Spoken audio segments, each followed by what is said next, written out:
Welcome to Tavern Tales Junior, a curated live play 5e Dungeons & Dragons podcast for kids. In Tavern Tales Junior, we'll take a group of kids on a fantastical adventure using a modified 5e rule set. This podcast is created by and for kids, so let's see where they want to take the adventure today. I'm wondering if you'd go wandering with me through the wilderness and woods to where the winds are blowing free, through the darkness of the night, heading toward the morning light. I wonder if you'd wander with me, and I'll spread the word and you beat the drum. We'll round up the troops and get the gang to come, and we'll leave the streets and these neighborhoods, head over the river and through the woods. Hello and welcome to Tavern Tales Junior. My name is Savannah, and in this game I play the role of DJ Ashardalong. She is a fighter folk hero, Dragonborn. Her father is an evil dragon called Ashardalong, but she is nothing like Ashardalong. She's a purple dragon with scale mail armor. And just what type of weapons does she use? She has a great sword and a crossbow. Next up is... Hi, I'm Robin. I play Sasha Kikian. She is a tabaxi wizard. Lawfully good. And yeah, I'm excited to play. What does she look like? She has long, beautiful cyan hair. Cool. As a cat? So she's like got a mane of cyan hair? All right, that's all I needed for color today. But I wanted to say that she has black and white ears and tail. Wow. Okay, I totally picture that. She's gorgeous. Okay, and who is sitting next to you? It is... Me. And who is me? Will. Very good. Hi, Will. What are you playing at the game today? I'm playing Flash. He's an Eldritch Knight. He is a human. Very good. What does he look like? Is he a young person or an old person? Like, he's in the middle. Okay. And what color is his hair? Blue and gold. Blue and gold? Wow, okay. He must spend a lot of money to dye his hair that color, hey? When I was little, I found some hair dye around waiting at our door. Oh, it was like just delivered to your door? Yeah. And you were little and you dyed your hair with it, but it was magic hair dye? Yeah. And the hair dye it still had the hair dye in it. Oh, wow. It never went away. And I still carry it in my pocket. Oh, so, okay. So you still have more of it if you wanted to dye somebody else's hair. Sounds delightful. And we have a new player today, guys. There's a new adventurer among us.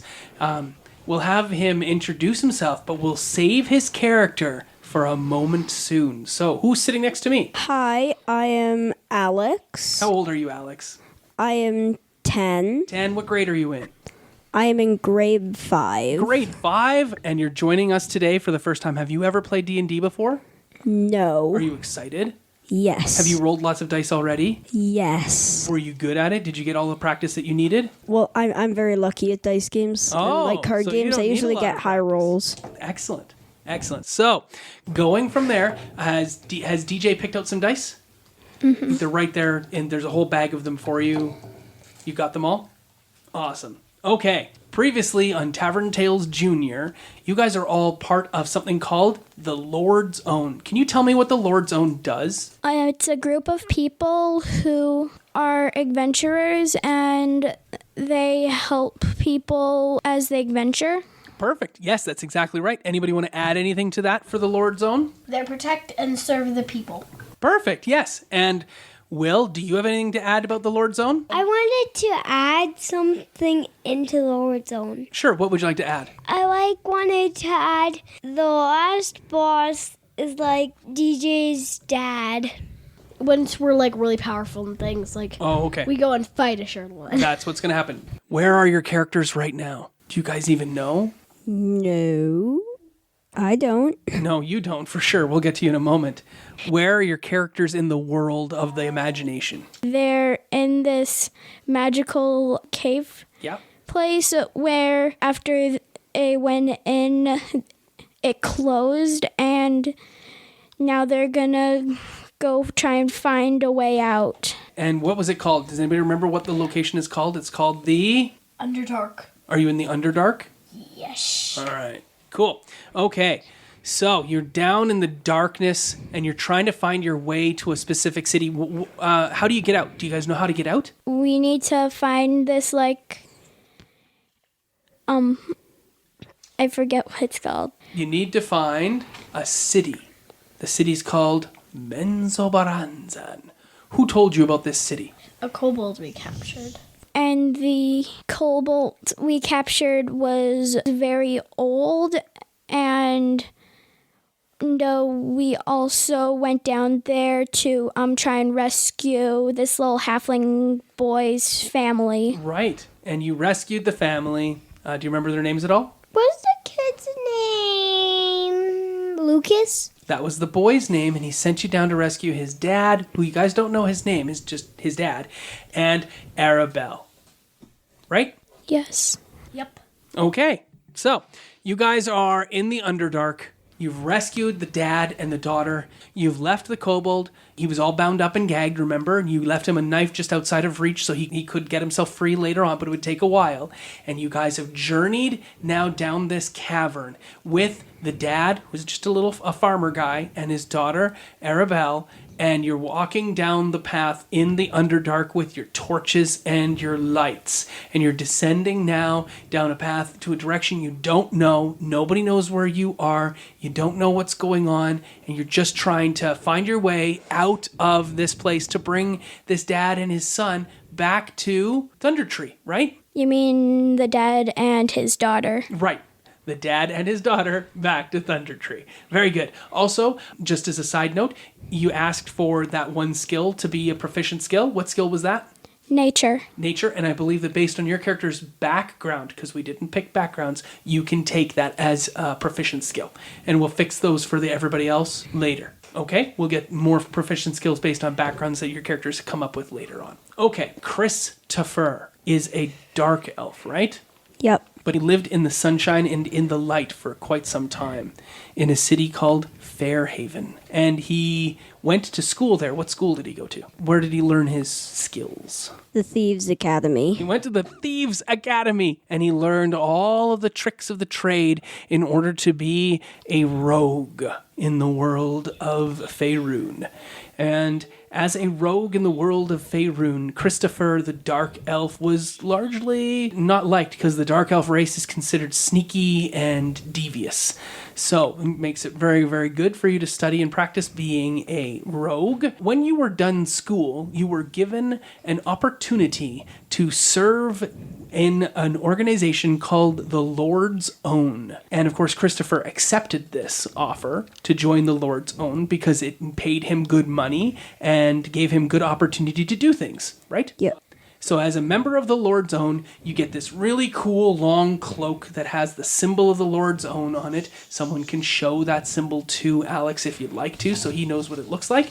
There's the symbol, and that's what it looks like, and you've got a little brooch that holds the cloak together that is a gold brooch in the shape of that. So you can picture your character in his armor and whatnot. He's also wearing this cloak. He went and he worked for the Lord's Own, and the Lord's Own sent him on a mission to Menzoberranzan, a diplomatic mission where he was supposed to go and use his deception skill because he's very good at deception, right? Yep. Sure is. And so he's very useful and very skilled combatant and helper. And you went with a group of fellow adventurers. And on your way to Menzoberranzan, you found one of the entrances to the Underdark that you knew of. That's how you got here in the first place. And you brought your colleagues and individuals with you.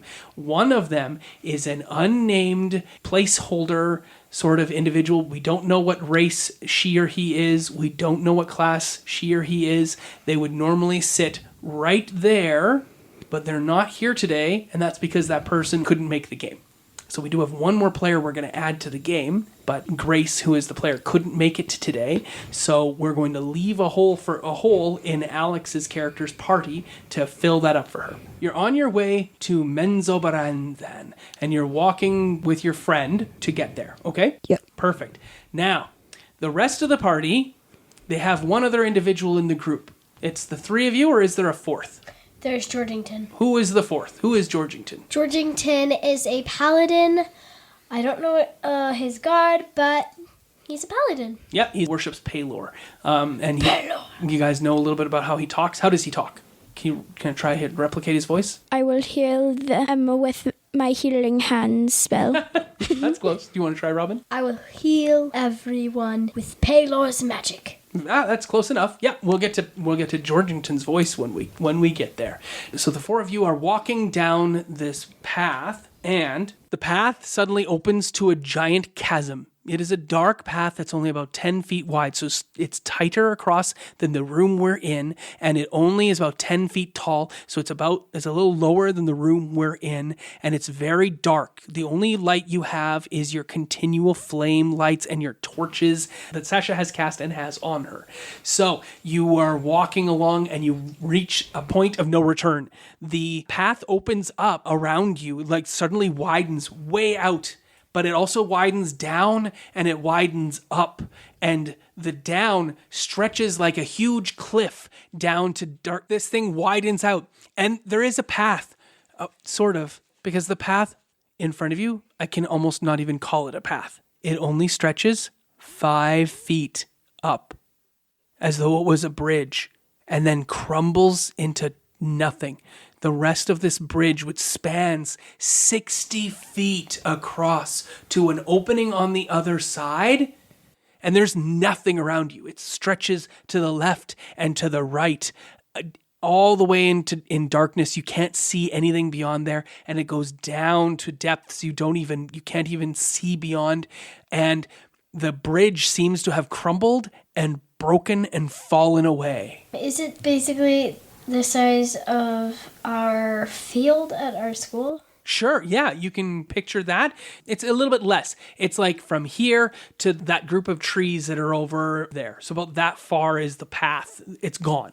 This bridge that you would have taken across this path. And you have found no alternative forks to the path. There's nothing on either side that would tell you how to get across this ravine to find the other way. But as you are looking, an individual and another person come into the field of view through the hole.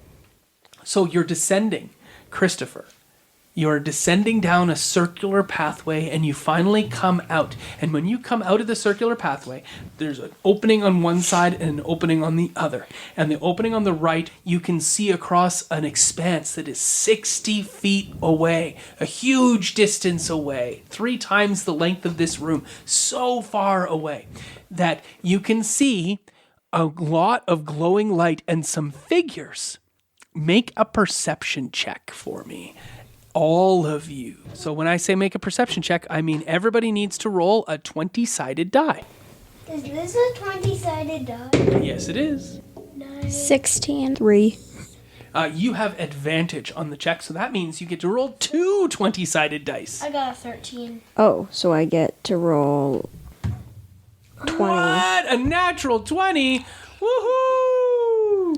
All right. We should figure out a cheer, we should say, whenever anybody rolls a natural 20 on something, but we'll figure that out down the road. For now, did everybody beat a 10? Add your note. Well, you also get to add your proficiency skill to it, so you got over 10 too. Everybody got over 10. So the 4 of you, Flash and Georgington and Sasha and DJ, you can see that on the backs of these 2 people who have come into your field of view through that tiny hole 60 feet away, you can see emblazoned on their cloaks a shining symbol from your continual flame lights is the symbol of the Lord's own on a cloak. And Christopher, on the chests, on the fronts of each of these 4 people who are standing in this cavernous expanse away, there is the clasp, the golden clasp of the Lord's own. So these people are also working for the Knight Protectors of the realm. Now, you're standing across the expanse from each other. You can see 2 different groups of the Lord's own people. Does anyone call out to this other group? Just, how about Flash call out to the... Flash, do you say anything to the other group? Hey, what's your names? So across the distance of 60 feet, you hear one of these individuals. You can't quite see what he looks like. He says that. What do you respond with? Tell us your names first. Slash! My name is DJ. And I don't say anything. Hail there! We can see you're part of the Lord's Own, says Georgington. He is a paladin, and he's wearing plate mail armor, and he's a human, and he looks shiny and bright. And he says, we are all members of the Lord's Own. I was wondering, can I point across at him? Yes. At Christopher and send message? So what are you going to message to Christopher? I say to Christopher in message, I say, I am Sasha. We are all a part of the Lord's Own. I cannot trust you at this instant because I do not know you. You hear words. These words come to you in your head. It's like she whispered them to you, and you see this wizard-like character, cat person, pointing at you from afar. You can make an insight check to see if you can recognize that the words are coming from her. So roll a d20. 11. So 11 minus 1 is 10. Because your insight is from your wisdom, so it's only a 10. But that is more than sufficient for you to figure out that the words that are whispered in your ear are coming from that tabaxi over there. So you can now respond in a whisper to this person named Sasha that she will then hear as well. What would you like to whisper back to her? My name is Christopher. Me and my friend here are also members of the Lord's Own. Perfect. That spell is done. You've cast the spell. Now, you guys need to figure out how to get to each other. What are you going to... Yes, what would you like to do? I had an idea that might work. Okay. I was thinking Sasha could maybe use acid splash into the wall to try and make a hole for us to climb through. Wow. Yeah, she could, but she doesn't... yeah, she could probably make acid splash, not to climb through, but to climb over, because it's this big 60-foot expanse. But don't you have 2 level 3 spells, Sasha? I haven't put them on my character sheet But yet. you told me what you were going to take, right? I did finish them, but I don't remember. Okay, so you haven't chosen your 2 level 3 spells yet? But I know I want fly. And did you remember what the other one was?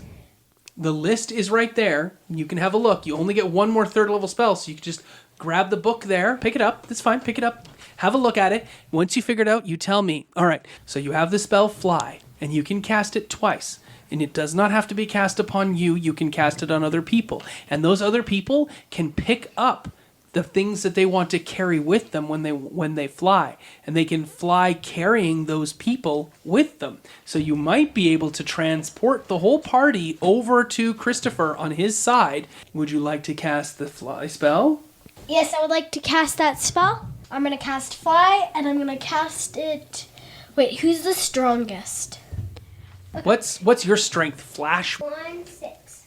16. What's your strength, DJ? 19. Wow, she's super strong. And I cast it on DJ, and I say, Lily of the Valley.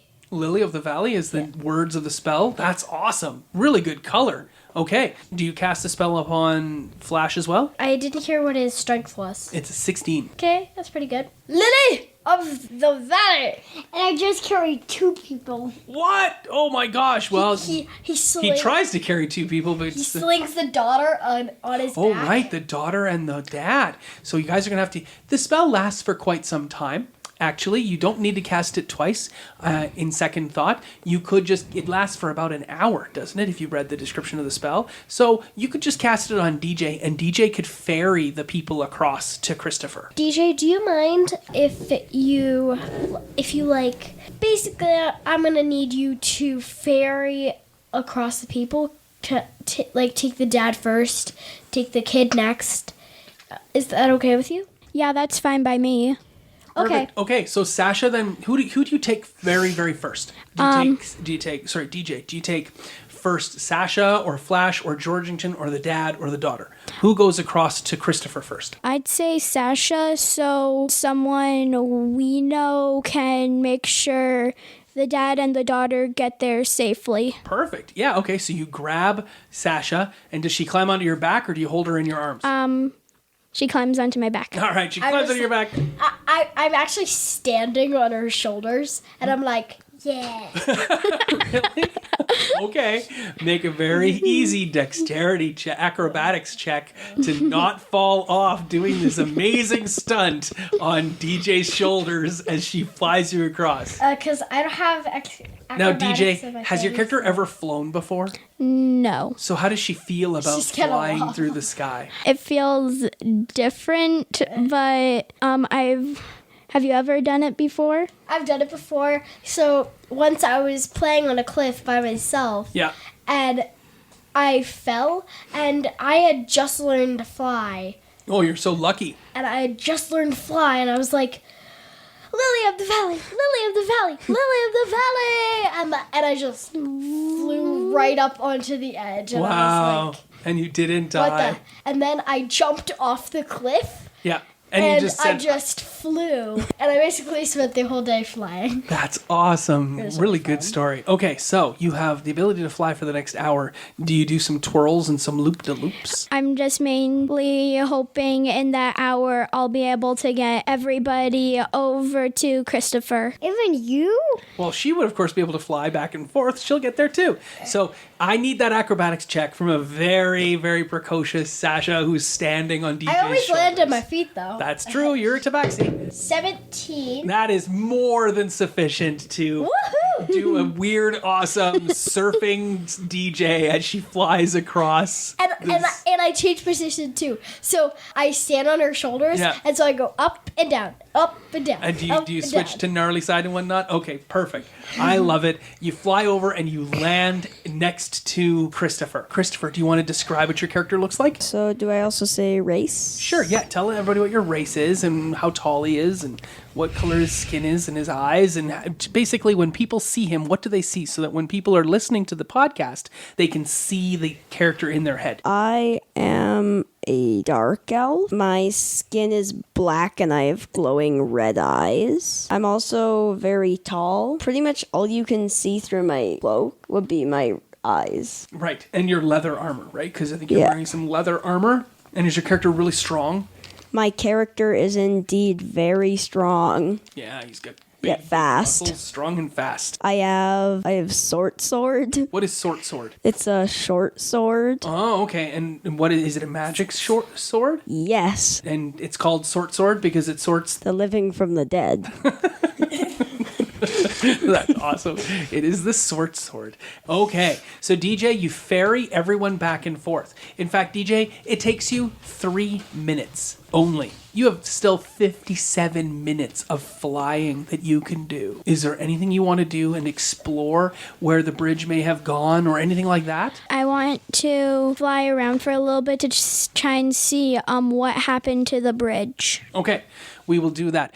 This other group from the Lord's Own has arrived and appeared. There are now 2 different groups from the Lord's Own. Sasha, you were the first. So while DJ is ferrying everybody else across back and forth from one side of the ledge to the other, it's your responsibility. What do you say to Christopher when you land? So, what do you do for a living? I work as a thief. Oh, let me guess. Knife and Dung's Thieves Academy. Correct. That's where all of the thieves go. Surprising you're not weirded out by me. Most Tabaxi people don't live in Fairhaven. What brought you down here? Well, we were journeying to Thunder Tree. And then we met this little kid named Lucas. He was a Halfling. halfling. We met this little kid named Lucas, who was a halfling. And he said he needed our help. So we all decided to go and help him. So we went back to his house and searched everywhere. And on the top floor, we found... You don't need to regale him with the whole story.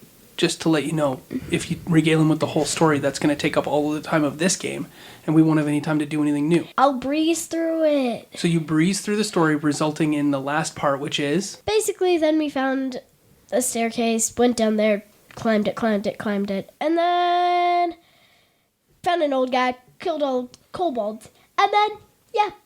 And the Now we're mom here. is dead. So Flash arrives, and Flash says... The mom is dead. That's a very strange introduction, Flash. Are you just finishing up the story there? Because there's 2 other people that are now being carried over by DJ. And do you guys want to explain who those people are to Christopher? Yeah! All right, Flash, who are these people? These are the farmer dad and its oldest daughter. They are related to Lucas. Christopher. And there's a slight hint of question in when I say Christopher. What is this question? Sorry, detail. Do you not like him? I don't know who he is. Do you not trust him? Not yet. Let's give some backstory as to why Sasha should trust Christopher. How does Sasha already know Christopher? She knows him. She's interacted with him in the past. So, Alex, why don't you tell us a story about how Christopher and Sasha met a long time ago? And you can make up whatever you want. And I met it. Yeah, too. we'll get to that in a moment. You can describe that too. So you tell me, how does Christopher know Sasha?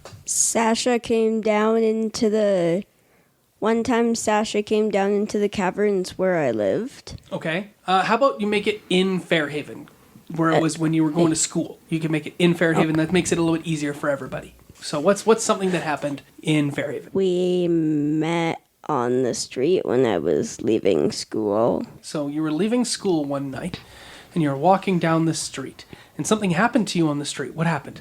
I can make up it for it. Well, let's go back a second. How does Flash know Christopher? One day I left fighter school and I was very close to home. And once I saw him walking to his house. Yeah. And that was the day where I got the things in my hair dye. Oh, okay. Yeah. And he was walking down the street and he was my neighbors. He's your neighbor? Yeah, because my other neighbor moved to the other house, like, right after it. Okay. And did you talk to each other? Yeah. What did you say to him?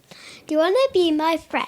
And what did you say back? I said, sure, where do you come from? And Flash said? I come from fighter school. Oh, and what did you say? I came here from the Thieves' Academy. Then I must probably know you. Are you in the Lord's own? Not yet, because you remember you're still going to school. Yeah. But now you're both in the Lord's own.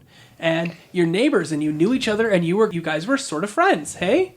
Mm-hmm. So that's something that Flash knows. How does Christopher know Sasha? I was walking back to my house, and I found Sasha walking the other way down the street. Mm-hmm. So I said hi and introduced myself to her. Oh, okay. Back when you were both very young and you were both going to school. And what did Sasha say to you when you introduced yourself to her, since it's your story? Sasha said, where are you heading right now? Oh, that's great. And you responded with? I responded, I was just going home. Ah, did you go for a walk together and learn more about who each other were? Yeah. Did you become friends? Yeah. Sasha, are you friends with Christopher? I don't know. Maybe because you're both strange creatures. You're a dark elf and a tabaxi and a dragonborn. Maybe the three of you already... And a human. And a human. Right. We'll get to you in a moment. But since Fairhaven doesn't have a lot of dragonborn, and Fairhaven definitely doesn't have very many dark elves, and Fairhaven assuredly has hardly any tabaxi, maybe you're the only one. That means... Minus my family, because I have my dad and my mom and then me. And they live in Fairhaven as well? Yeah. That's good to know. I'll write that down. And also the only reason that I moved up here from the caverns that I used to live in was because I was taking school up here, so that would be quite a bit of a ways to be walking every day. You would live in Fairhaven. You couldn't have a home in... So that's why I had to move all the way into Fairhaven, was to take school. So maybe also because three of you are such outlandish characters, that there's not a lot of other people of your type there. And some humans can be kind of judgmental towards the other races. I once got in a fight with a human just because their kid pulled my tail and I was angry. Wow. Oh, Lordy. So that sounds like a pretty tough story. And I bet everybody here on this side of the table, other than good old Flash, who's a human... I just want to tell you something. Sure. You can change up this story. Yes, we can always change the story. Yeah. For me, the reason I made friends with them is pretty much... Like, I was trying to make friends then, and pretty much all the humans didn't want to be my friend because they consider dark elves untrustworthy. Wow, and they probably think the same thing about Dragonborn, who are always just starting fights and are all aggressive, and Tabaxi, which are untrustworthy cat-type people who are always stealing things. Guys, I don't steal. exactly. There's all these stereotypes that are being pushed on you by the people of Fairhaven, and while it's a good city and there's lots of good people, you guys needed the support of each other. So it's actually more of a surprising reunion, isn't it, that you run into Christopher here. So it's kind of a great and awesome thing that you've encountered Christopher. But while you're having this reunion of sorts, talking to Christopher, his path that he has taken down to the Underdark here begins to close. That spiral staircase that Christopher and his companion took down to the Underdark here begins to close, and the ground around you rumbles. We need to run into there. How much fast am I? You are Flash. You're always there in a flash, right? Okay, so the ground begins to rumble. The way begins to close. You don't have any, that path, it's closing and breaking, and it is gone. And you have to run away from the cavern as more of the rest of that bridge that was there crumbles away. And I'm right there when I want to say that I'm standing in the doorway. Do you have to make a dexterity save to get out of the way? Yeah. All right, do that. Make the dexterity save to get out of the way. standing in the doorway. Okay, you can stand in the doorway too. Make your dexterity save. 7. You guys have been rolling lots of dice in a mere moment. Yes, you've got more than enough successes, both of you. More than enough numbers on the dice to get out of the way. You dash forward. You run down this pathway for another 20 or 40 feet.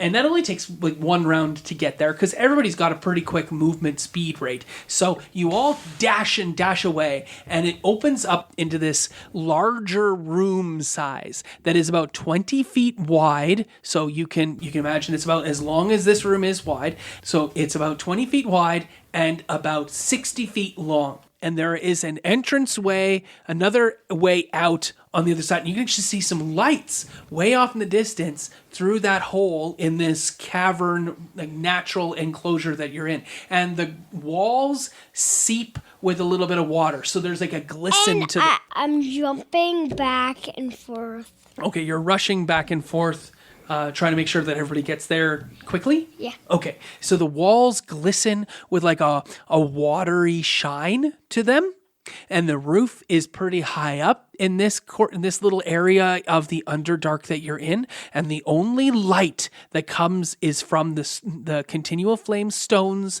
that you possess from Sasha and the torch, and the light that your character, Christopher, and your friend brought with you. And then I need nature checks from everyone. Wow. Thankfully, DJ is proficient with nature. So if you could roll your nature check. Everyone roll a 20-sided die and add your nature skill to it. Wah, wah, wah, wah, wah. What's our nature skill? It's one of the skills on this character sheet there. It says nature. What's nature? Because I don't have nature. Then nature's on the list. Oh, and if right. you don't have it, you just add Right your there. wisdom modifier to it. Oh, Yes. Do I add it. my wisdom modifier? Yep, you'll add your wisdom modifier and your proficiency bonus to it. Dad, I got a 13. Okay. That's a good roll. you're lucky. I get You're busy, Flash. I get Maybe minus your roll's 1 for not telling you good wisdom. things because you're rushing back and forth. So I got 15 instead of 16. Perfect. All right. Okay, so can I get numbers from everybody? So we've got Flash with a 6. We've got DJ with a...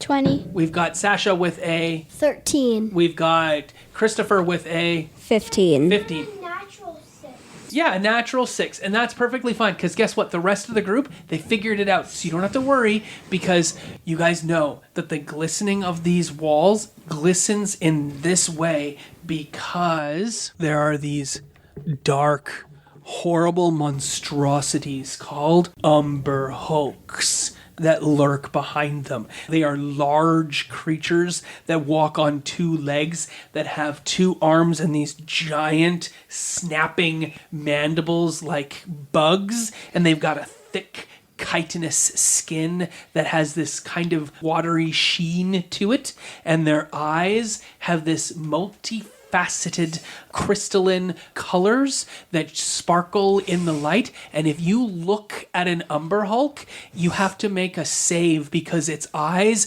will confuse you and daze you and leave you unable to act. So you'll have to act. If you want to attack an Umber Hulk, you have to keep your eyes away from it or closed, which makes it really hard to fight them. And guess what?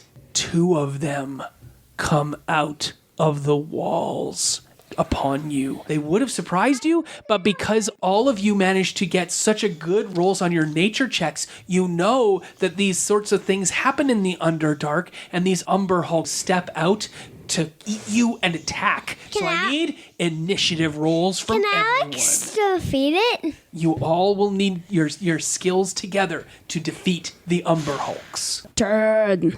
Okay, so we've got a 10 for Christopher. We've got Sasha with a 22.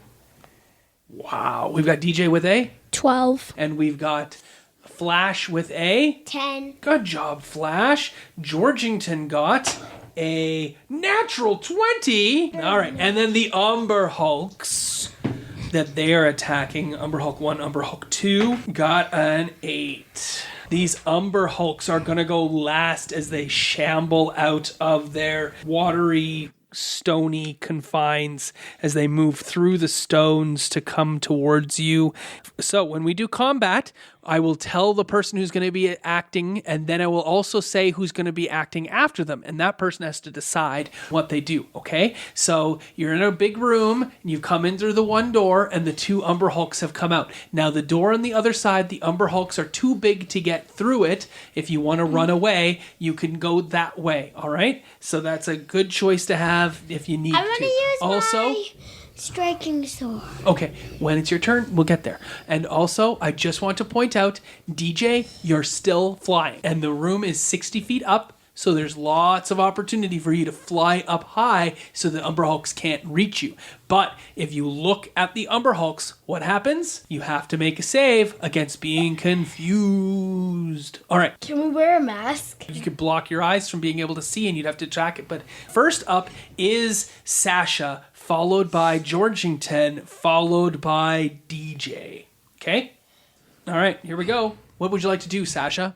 Okay. I feel like I have a spare piece of cloth Okay. in my jacket, and Yeah. I pull it out and I wrap it around my head Oh my gosh, now you as can't like a see anything. like a bandana. All right, you blind yourself purposefully. Do you have any spells that don't require line of sight? And I want to cast Firebolt on it. Firebolt. You can definitely cast Firebolt. I think that'd be a great spell. Firebolt. You might want to cast a higher level spell if you've Okay. got one. Okay, I have Magic Missile. All right, Magic Missile. Yeah, it has to hit a creature that you can see. And since you can't see the Umber Hulk, you would need to do something different. What other attack spells do you have?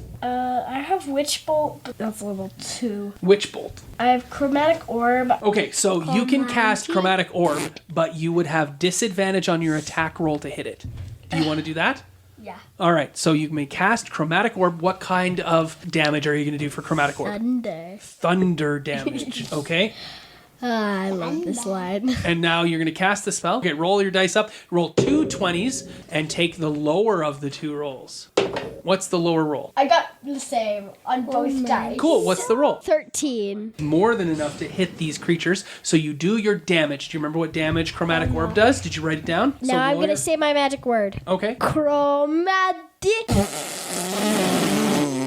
All right. Okay, cool. Yeah, okay. It's actually fart 3d8. And do you cast it at a level 2 spell or a level 1 spell? Well, right now I have Chromatic Orb as a level 1 spell. Yes, so Chromatic Orb is a level 1 spell. Do you use a level 2 slot or do you use a level 1 slot? If you use it as a level 2, you get to do 4d8. If you use it as a level 1, you only roll 3d8. 48. So you want to do level 2. So roll your 4d8 and we'll see what damage you do. Okay?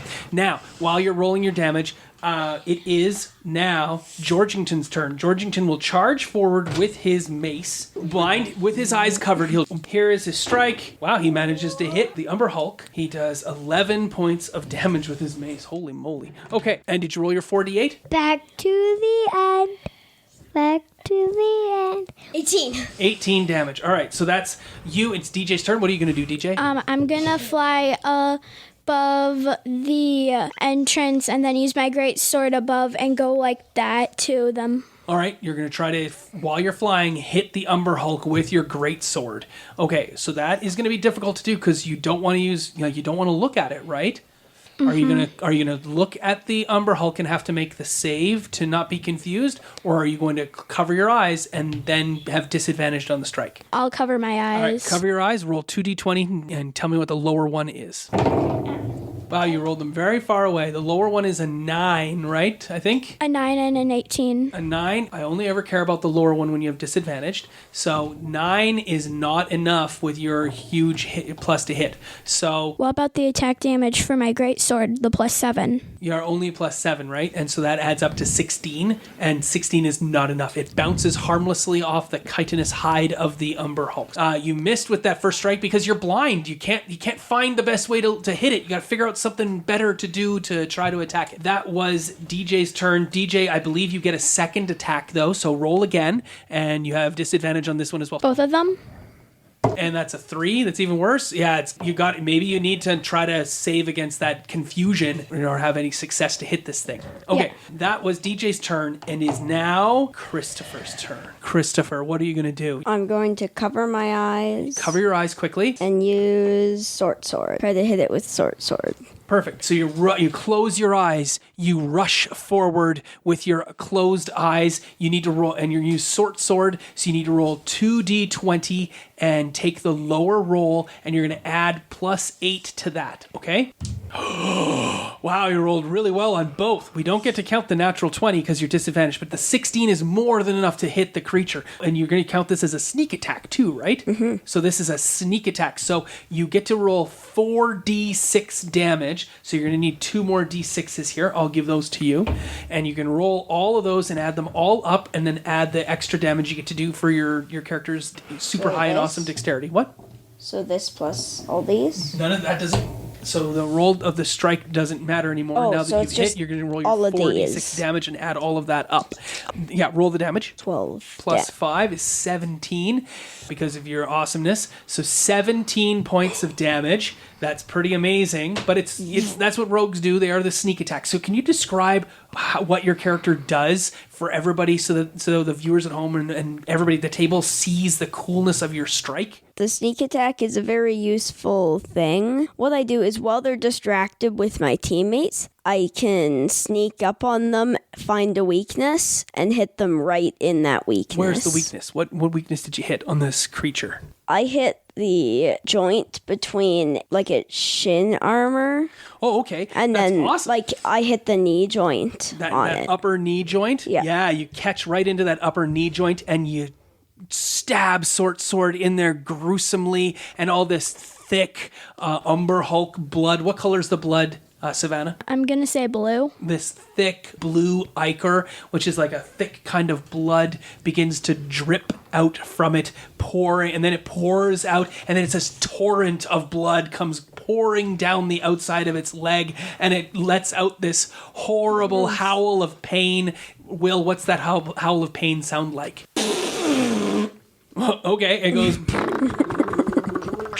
as its mandibles crack and clackle with its horrible agony. The other Umber Hulk cries out as well in companionship with it, and it is now the Umber Hulk's turn. So the 2 Umber Hulks move forward, and they get to attack 2 times with its claws. And the first Umber Hulk is going to try to grab the one that just got hit is going to try to grab at Georgington because he's right there and miss with both attacks. It will miss with both attacks, but then it'll like slam its head down. Its clacking mandibles try to bite Georgington and connect and hit Georgington, and they do 14 points of biting damage to Georgington, and he cries out, "No!" as it rends him horribly. And the other Umber Hulk lurks forward towards Flash, and it will strike at him.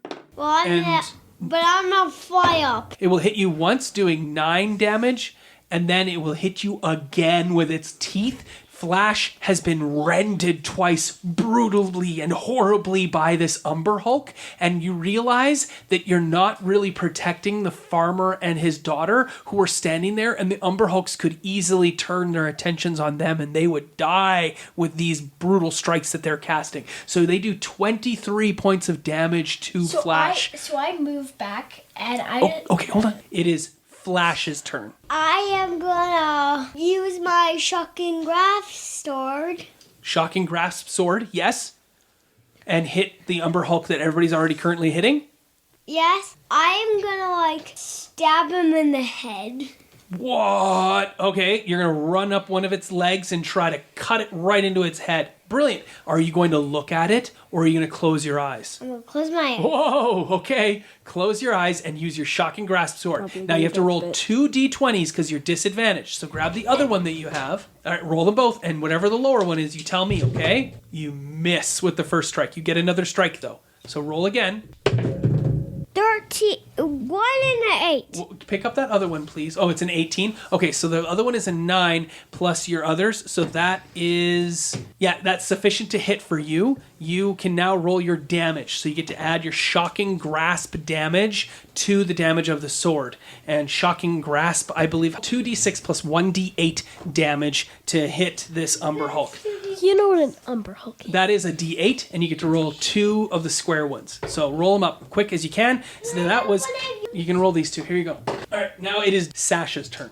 Sasha, what would you like to do? I really, really want to step in front of the father and their daughter, and I cover them as I point to the exit. Oh, okay. Get going. All right, so they will try to move to cover. Now you will end up taking the attacks from the 2 Umber Hulks. They each will get to attack once with an attack of opportunity. But as you move forward down the way, you can take the attacks of opportunity from the Umber Hulks instead of the father and the daughter. Is that what you want to do?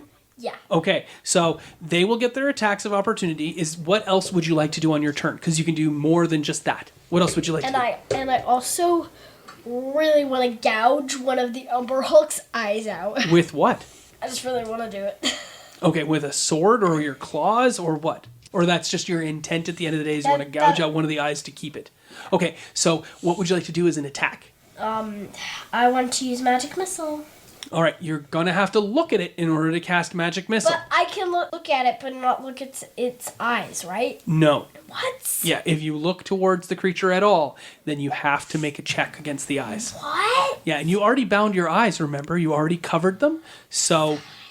Fine. I will do Chromatic Orb. Okay, Chromatic Orb again, roll your 2d20s with disadvantage. So you take the lower of the 2, and you're going to get your strike. Then they're also going to attack you, see if they hit. They both miss you with horrible rolls of 5s. I got a 1. You got a 1, so you miss. Your Chromatic Orb misses. Mark off another. Was that a second level spell slot or a first level spell slot? That was the first. All right. That's good. Now, I will also advise one last thing.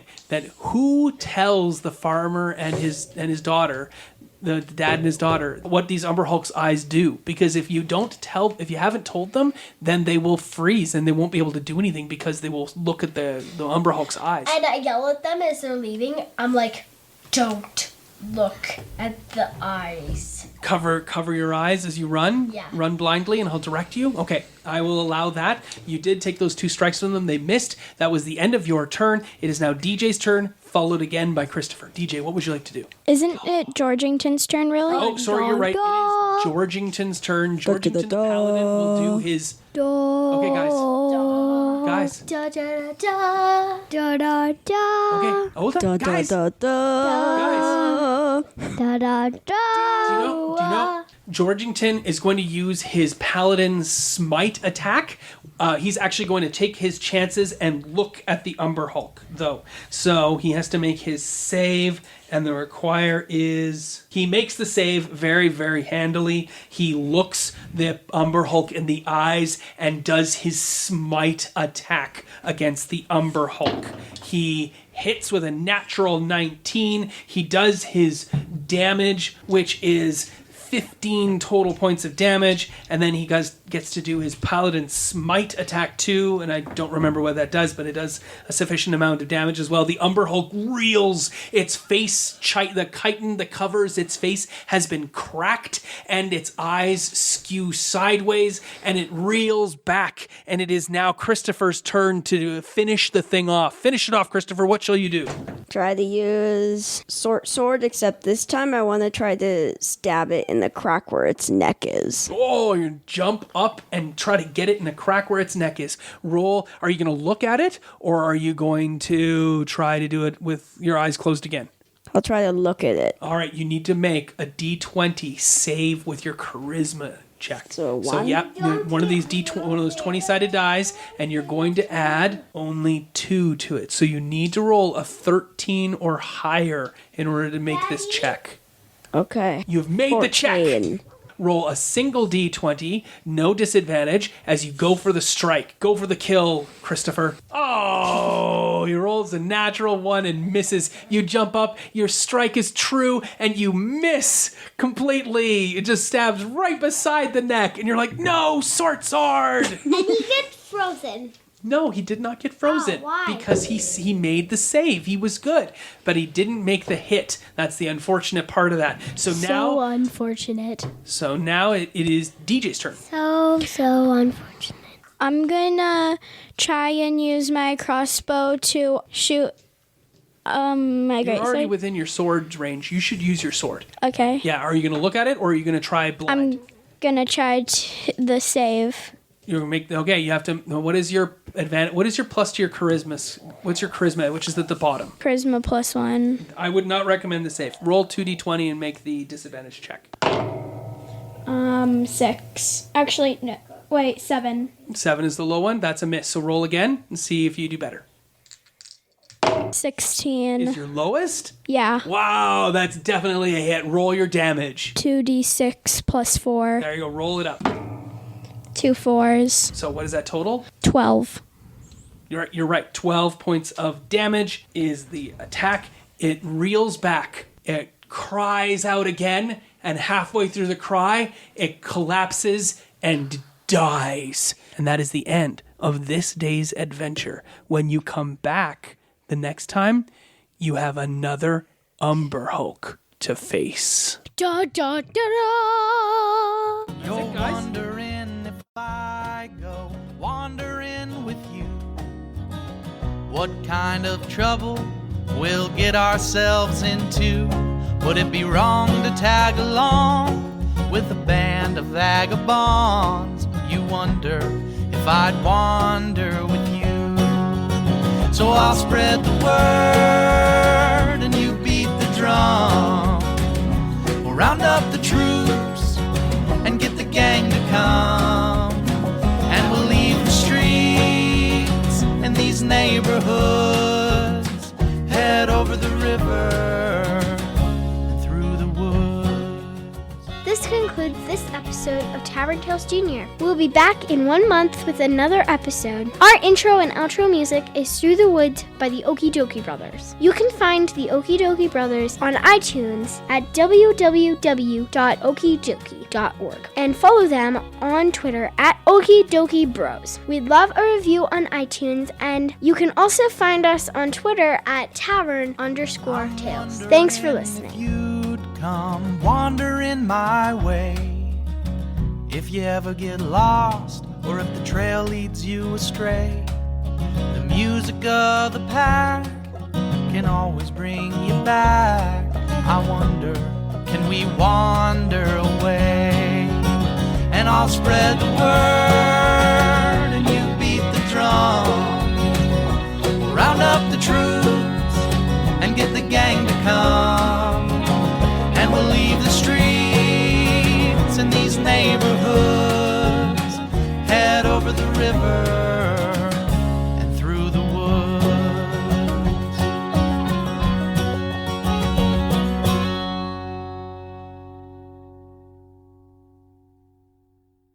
Hi, this is Kyle, the Dungeon Master for Tavern Tales Junior. At the end of every episode, I try to give some advice on running D&D for kids.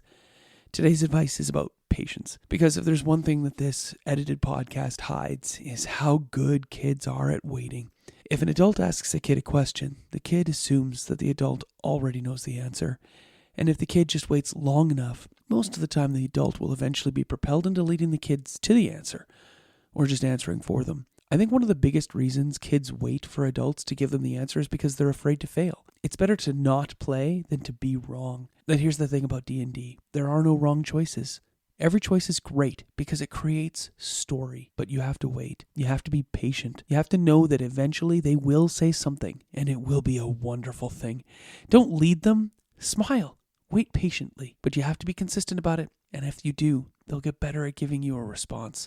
They'll get faster at making a decision and going with it, as long as you're patient and don't try to lead them. And then they'll get so fast that they'll start working around you as the dungeon master, and you'll have to sign them up for improv for kids, which isn't a bad thing. Anyway, as always, thanks for listening.